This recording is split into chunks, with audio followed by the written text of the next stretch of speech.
തിരുവനന്തപുരം മുതലപ്പൊഴിയിൽ വള്ളം മറിഞ്ഞ് വീണ്ടും മത്സ്യത്തൊഴിലാളി മരിച്ചിരിക്കുന്നു. അഞ്ചുതെങ്ങ് സ്വദേശി വിക്ടറാണ് മരിച്ചത്. പുലർച്ചെ 1:30-ക്കാണ് അപകടമുണ്ടായത്. 80-ലധികം ജീവനുകളാണ് മുതലപ്പൊഴിയിൽ ഇതുവരെ പൊലിഞ്ഞത്. പ്രശ്നമുണ്ടാകുമ്പോൾ പുറത്തുവരുന്ന പ്രസ്താവനകളല്ലാതെ സർക്കാരിന്റെ ഭാഗത്തുനിന്നും ശാശ്വത പരിഹാരമുണ്ടാകുന്നില്ല. അനാസ്ഥയ്ക്കെതിരെ ലത്തീൻ അതിരൂപത തെരുവിൽ പ്രതിഷേധം കടുപ്പിക്കുകയാണ്. ഇന്ന് നിയമസഭയിലേക്ക് മാർച്ച് നടത്തും. മുതലപ്പൊഴിയിൽ സംഭവിക്കുന്നത് എന്താണ്? ഇനിയും എത്ര ജീവൻ വേണം അലംഭാവത്തിന് അന്ത്യമുണ്ടാകാൻ? അദാനി സർക്കാർ ഒത്തുകളി എന്ന ആരോപണത്തിലെ വസ്തുത എന്താണ്? റിപ്പോർട്ടർ വിശദമായി ഇനി പരിശോധിക്കുകയാണ്. റിപ്പോർട്ടർ ലൈവത്തോൺ മുതലപ്പൊഴി എന്ന മരണപ്പൊഴി.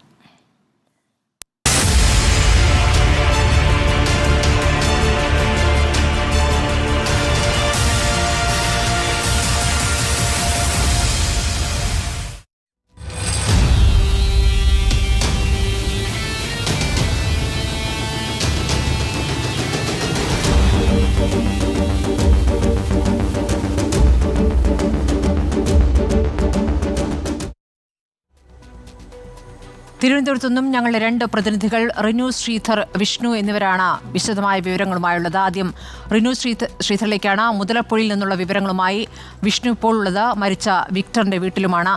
റിനു, ഇപ്പോൾ മുതലപ്പൊഴിയിൽ സ്ഥിരമായ അപകടങ്ങൾ ഉണ്ടാകുന്നു. ഇപ്പോൾ കണക്കുകൾ പരിശോധിക്കുമ്പോൾ 80-ലധികം ജീവനുകളാണ് ഇവിടെ പൊഴിഞ്ഞിരിക്കുന്നത്. ഇപ്പോൾ ഉണ്ടായിരിക്കുന്ന അപകടം ഇന്ന് എപ്പോഴാണ് ഇത് സംഭവിച്ചത്? എന്താണ് അവിടെ മത്സ്യത്തൊഴിലാളികൾ പറയുന്നത്?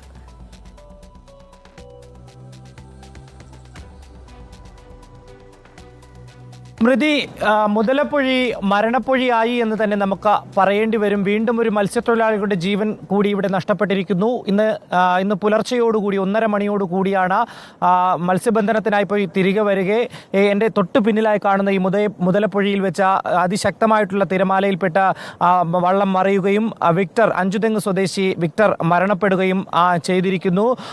എന്തായാലും 80 പേരിലധികം മരിച്ചു എന്നുള്ളതാണ് അനൗദ്യോഗിക കണക്ക്.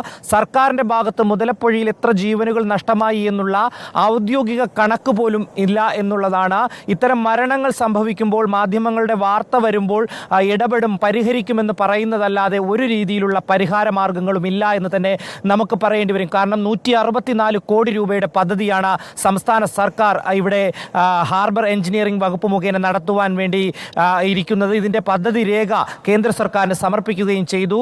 ഈ പദ്ധതി രേഖ സമർപ്പിച്ച് കേന്ദ്രത്തിൽ നിന്ന് അനുമതി വാങ്ങിയാൽ ഈ നിർമ്മാണം ആരംഭിക്കുമെന്നാണ് പറഞ്ഞത്. ഇപ്പോൾ പെരുമാറ്റച്ചട്ടം കഴിഞ്ഞാൽ ഉടൻ തന്നെ നിർമ്മാണ പ്രവർത്തനങ്ങൾ ആരംഭിക്കുമെന്ന് നമ്മൾ തന്നെ സജി ചെറിയാൻ ഫിഷറീസ് വകുപ്പ് മന്ത്രിയോട് ചോദിച്ചപ്പോൾ പറഞ്ഞിരുന്നു. പക്ഷേ അതൊന്നും നടപ്പിലായില്ല എന്ന് തന്നെ നമുക്ക് പറയേണ്ടി വരും. ഏറ്റവും പ്രധാനപ്പെട്ട ഒരു കാര്യം, കഴിഞ്ഞ ഈ അപകടങ്ങളൊക്കെ തന്നെ ഉണ്ടായപ്പോൾ കൃത്യമായി മന്ത്രിയും സംസ്ഥാന സർക്കാരും പറഞ്ഞത് മുതലപ്പൊഴിയിൽ സ്ഥിരമായി കോസ്റ്റൽ ഗാർഡിന്റെ ഒരു ബോട്ട് ഉണ്ടാകും ഈ അപകടപ്പെട്ടാൽ അവരെ രക്ഷിക്കുന്നതിന് വേണ്ടി. ഒപ്പം 24 മണിക്കൂറും സേവനത്തിനായി ഒരു ആംബുലൻസ് ഇവിടെ ഉണ്ടാകുമെന്നുള്ളതാണ്. പക്ഷേ നമുക്ക് ഇവിടെയൊക്കെ തന്നെ കണ്ണോടിച്ചാൽ നമുക്ക് കാണാൻ കഴിയും അങ്ങനെ ഒരു സംവിധാനം ഒന്നും മുതലപ്പൊഴിയിൽ ഇല്ല എന്നുള്ളതാണ്. ഏറ്റവും അവസാനമായി കഴിഞ്ഞ മാസം മരിച്ച എബ്രഹാമിന്റെ മൃതദേഹവും നാട്ടുകാരാണ് ആശുപത്രിയിലേക്ക് എത്തിച്ചത്. ഒരു സംവിധാനവും ഇവിടെ ഉണർന്നു പ്രവർത്തിച്ചില്ല. ഇന്നത്തെ അപകടം നടക്കുമ്പോഴും അത്തരമൊരു സംവിധാനം അവർക്ക് സഹായത്തിനായി എത്തിയില്ല എന്ന് പറയും. പിന്നെ എന്തുകൊണ്ട് ഇവിടെ ഇങ്ങനെ നിരന്തരം മരണം സംഭവിക്കുന്നു എന്നുള്ളതാണ്. നമുക്കറിയാം, അഞ്ചുതെങ്ങ് കായലിൽ നിന്നുൾപ്പെടെ മണൽ വന്നടിയുന്ന ഒരു പൊഴിമുഖമാണ് മുതലപ്പൊഴി എന്ന് പറയുന്ന സ്ഥലം. ഒപ്പം ഈ മഴ സമയത്ത് കടലിൽ നിന്നും വലിയ രീതിയിലുള്ള മണൽ കയറ്റം ഉണ്ടാകും. പക്ഷേ അങ്ങനെയാണ് ഈ മുതലപ്പൊഴിയുടെ ഒരു ആഴം കുറയുന്ന ഒരു സാഹചര്യം. തിരമാലകൾ അതിശക്തമായി വീശുന്നു, ബോട്ടുകൾ മറിയുന്നു. ഇവിടെ 2018 തെക്കേ പുലിമുട്ട് 300 മീറ്ററിലധികം അദാനിക്ക് വേണ്ടി പൊളിച്ചു മാറ്റിയിരിക്കുന്ന ഒരു സാഹചര്യം ഉണ്ടായിരുന്നു. അവിടെ പാറ എത്തിക്കുന്നതിന് വേണ്ടി 2018 5 വർഷം പിന്നിടുമ്പോഴും അത് വീണ്ടും പണി പൂർത്തിയാക്കുവാൻ വേണ്ടി കഴിഞ്ഞിട്ടില്ല എന്നുള്ളതാണ്. വടക്കേ പുലിമുട്ടിന്റെ അശാസ്ത്രീയമായിട്ടുള്ള നിർമ്മാണമാണ് വലിയ രീതിയിൽ ആശങ്കയുണ്ടാക്കിയത്. വടക്കേ പുലിമുട്ട് കർവ് ആകൃതിയിൽ നിർമ്മിക്കണം എന്നുള്ളതാണ്. പക്ഷേ അശാസ്ത്രീയമായിട്ടുള്ള ഒരു നിർമ്മാണമാണ് ഇവിടെ നടന്നത് എന്നുള്ളത് കൃത്യമായി തന്നെ നമുക്ക് പറഞ്ഞ് വെക്കേണ്ടി വരും. എന്തായാലും റിനുവിലേക്ക് വരാം.